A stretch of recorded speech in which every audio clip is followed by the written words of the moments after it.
Hello friends, super magic રસોઈમાં મિત્રો હું આપનું સ્વાગત કરું છું। આજે હું કોઈ પણ જાતના લોટના ઉપયોગ વગર આજે આપણે ફાફડા બનાવશું, તો તમે ચોક્કસ આ દશેરાએ બનાવજો અને ટ્રાય કરજો મિત્રો। તો તમને ગમે તો લાઈક કરજો, શેર કરજો અને સબસ્ક્રાઇબ કરવાનું તો ભૂલતા જ નહીં। તો હવે એના ઇન્ગ્રેડિયન્ટમાં મિત્રો આપણે આ રવો લીધો છે, જે ઝીણો રવો આવે ને, એ સૂજી બને ત્યાં સુધી નહીં લેવાનો, ઝીણો રવો લેવાનો। અને આપણે અજમો છે, કસૂરી મેથી છે, શેકેલા જીરાનો પાવડર છે, મીઠું છે, તેલ છે અને તળવા માટે આપણે તેલ લીધું છે। તો બનાવવાનું ચાલુ કરીએ।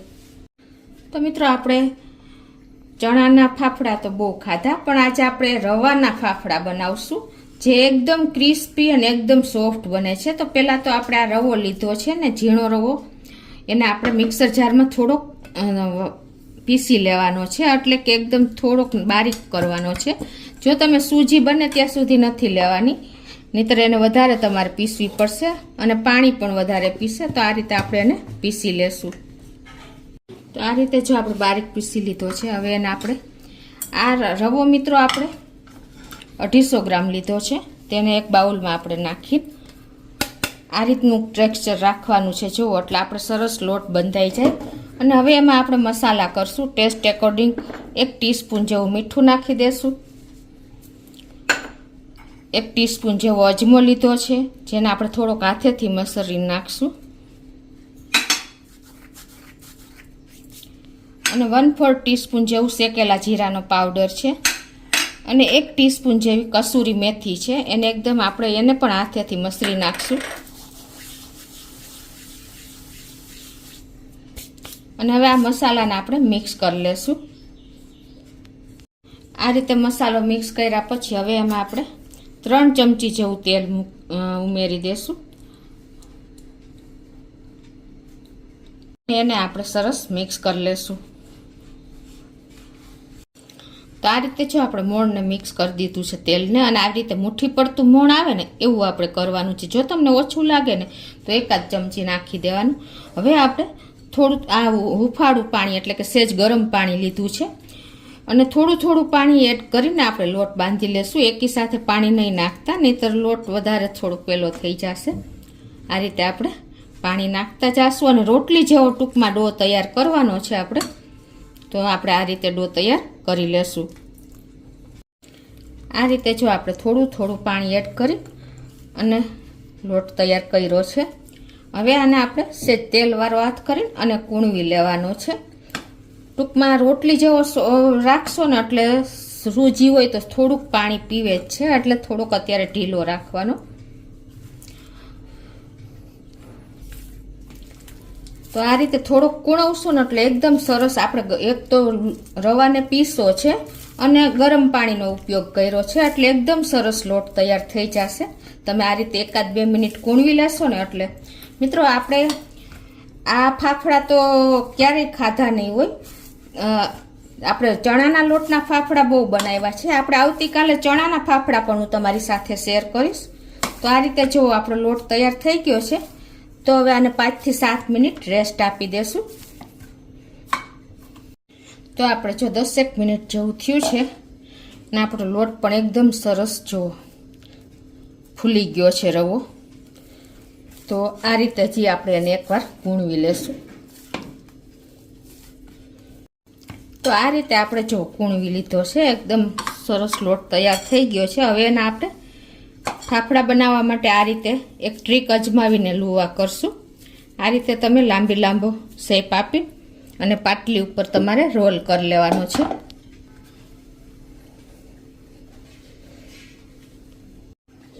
આ રીતે તમે કટિંગ બોર્ડ ઉપર પણ કરી શકો છો, ઇઝીલી થઈ જશે। હવે તમારે શું કરવાનું છે કે આના કાપા મૂકી દેવાના છે। ફાફડા માટે તમે જો આ રીતે ઇઝીલી લુવા તૈયાર થઈ જશે, કોઈ ટાઈમ જ નહીં લાગે। તમારે જેવડા કરવા હોય ને એ પ્રમાણે તમે કરી શકો છો। ઓલું તમારે લુવા બનાવવામાં વધારે ટાઈમ લાગશે, શેપ આપવામાં। આ રીતે નાની સાઈઝના આપણે લુવા તૈયાર કરી લેશું। આવી રીતે તમારે છૂટા કરી લેવાના છે। જો આપણે બધા લુવા તૈયાર કરી લીધા છે ઓવલ શેપમાં, એટલે લુવા બનાવતા પણ તમારે ટાઈમ નહીં લાગે અને પછી તમારે આ રીતે પાટલી ઉપર રાખીને અને એને પ્રેસ કરી દેવાનો છે. એટલે ઓવલ શેપ તો ઓલરેડી છે જ. પછી તમારે આ રીતે એને વણી લેવાનો છે. આવી રીતે વચ્ચેથી આગળ લઈ જવાનો છે અને પાછળ લઈ જવાનો છે. આવી રીતે તમારે ફાફડા શેપનો વણી લેવાનો છે. તમને ખ્યાલ આવી જતો હશે. જો, અને આટલો પતલો રાખવાનો છે, બહુ જાડો પણ નથી રાખવાનો. આ રીતે તમે વણી લેશો. પછી આ ફાફડો આપણે જો હોલ નહીં કરીને તો ફૂલશે ને તો અંદરથી સોફ્ટ થઈ જશે. એના માટે આપણે અત્યારે આ ફોકથી આ રીતે હોલ કરી લેશું. ખ્યાલ આવી ગયો? આટલો પાતળો જ રાખીને અને આપણે બધા ફાફડા તૈયાર કરી લેશું. હજી એક તમને બતાવી દઉં. આ રીતે આપણે લુવો લઈ અને આ રીતે વચ્ચેથી આગળ લઈ જવાનો અને પાછળ લઈ જવાનો. કોઈ ટાઈમ નહીં લાગે મિત્રો. અને પછી હોલ કરી લેવાના છે. તો આ રીતે જો આપણે બધા ફાફડાને તૈયાર કરી લીધા છે ઓવલ શેપમાં. અને આ બાજુ આપણે તેલ પણ ગરમ કરવા મૂકી દીધું છે અને આપણું તેલ પણ ગરમ થઈ ગયું છે. બહુ વધારે ગરમ નથી કરવાનું, બહુ ઓછું નથી કરવાનું, મીડિયમ તેલ ગરમ કરવાનું છે. તો આ રીતે હવે આપણે એક પછી એક ફાફડા મૂકતા જાશું. અને ગેસની ફ્લેમ અત્યારે મીડિયમ રાખી છે. એક પછી આ રીતે તમે સરકાવતા જાશો જેટલા તેલમાં આવે એટલા. અને ઉપર આવે ને પછી આપણે એને ટર્ન કરતા જાશું. જો આ જે ઉપર આવે છે ને એને આપણે આ રીતે ટર્ન કરી લેશું.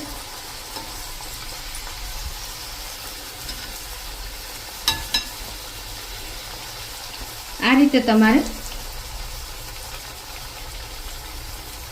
ઉલટ પુલટ કરી અને તળી લેવાના છે.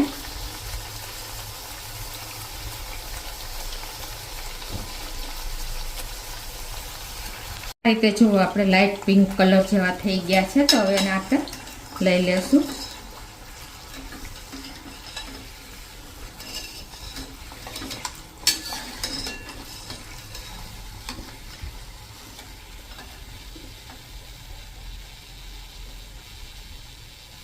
તો આ રીતે આપણે બધા ફાફડાને તળી લેશું.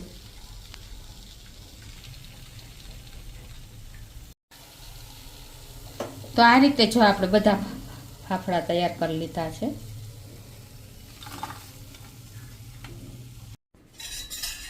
તો આ રીતે જો આપણે ફાફડા તૈયાર કરી લીધા છે. રવાને પીસી લેવાનો અને એકદમ ગરમ પાણીથી લોટ બાંધી લેવાનો. પહેલા રોટલી જેવો સોફ્ટ રાખવાનો અને 10 મિનિટ પછી આપણે જ્યારે જોઈશું ને રેસ્ટ આપ્યા પછી ત્યારે પરોઠા જેવો થઈ ગયો છે.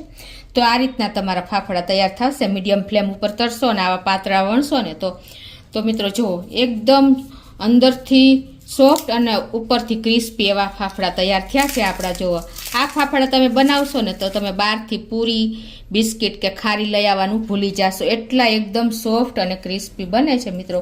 તો તમે ચોક્કસ એક વખત આ રીતે ટ્રાય કરજો. અને તમને મારો વિડીયો ગમે ને તો લાઈક કરજો, શેર કરજો અને સબસ્ક્રાઈબ કરવાનું તો ભૂલતા જ નહીં. અને મિત્રો એક બીજું કે તમારે જો આ લોટ ઢીલો થઈ જાય ને તો તમારે રવો નથી ઉમેરવાનો પણ રોટલીનો લોટ ઉમેરવાનો છે. ખાસ નોટ કરજો મિત્રો.